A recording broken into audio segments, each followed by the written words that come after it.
It's exactly it, and that's part of the problem is in Dr. Rawmaker, who's back on with us now, and I have spoken. We've focused a lot on what's going on with our children in this country, and I've also spoke with Dr. Nick Begich, who wrote "Angels Don't Play This Harp," about indoctrinating the next generation into having zero privacy.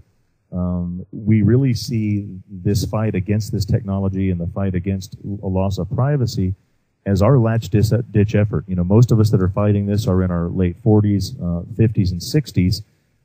I spoke to Begich about this, and he said, well, the fight really has to end with us, because the kids, I say kids, people 30 and under, they've grew up attached to a cell phone, attached to a computer, putting their entire life on Twitter or Facebook or MySpace.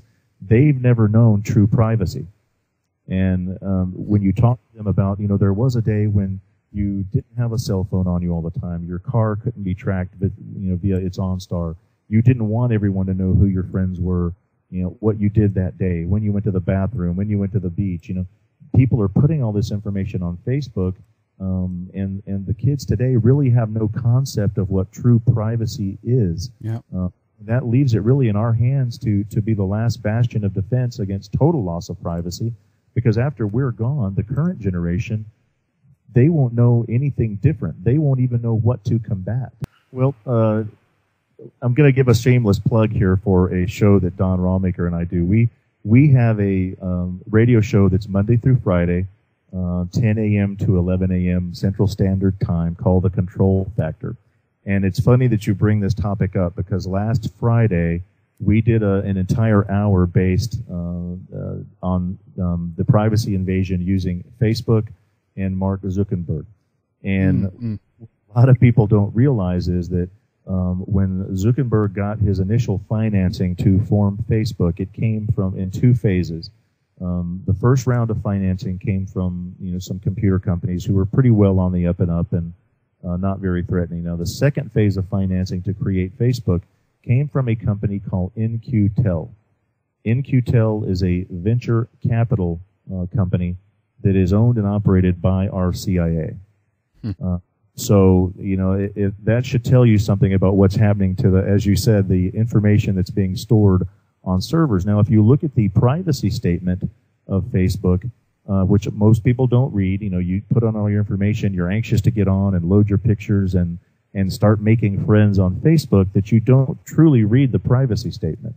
The privacy statement with Facebook clearly states that any blogs you put on there, any pictures you upload into the system, become the property of Facebook and can be used in any fashion they deem necessary. Now, it does say that depending on your privacy settings, that can happen.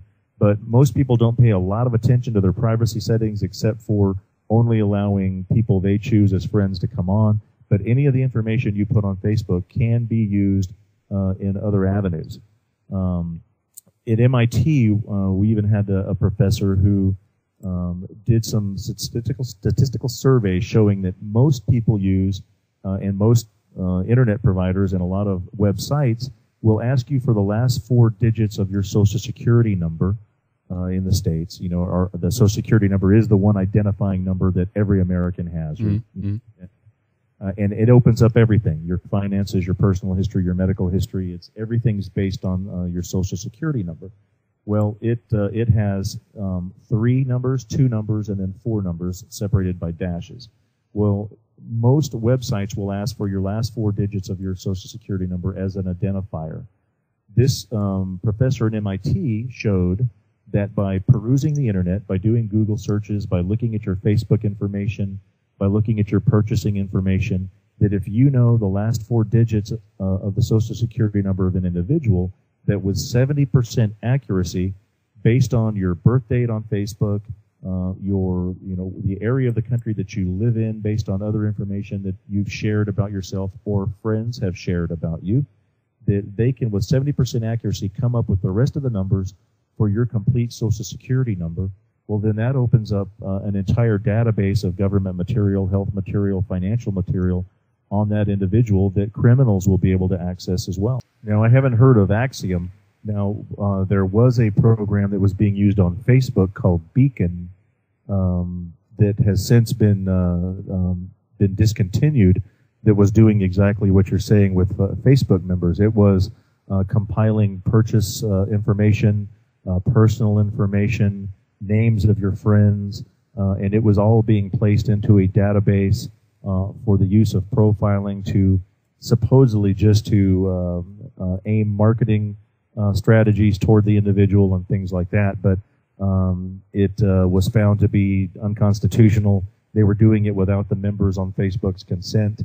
And when you put it into context with the fact that Facebook was all financed by CIA money in its initial concept, I think it was probably being compiled for something more than a marketing strategy.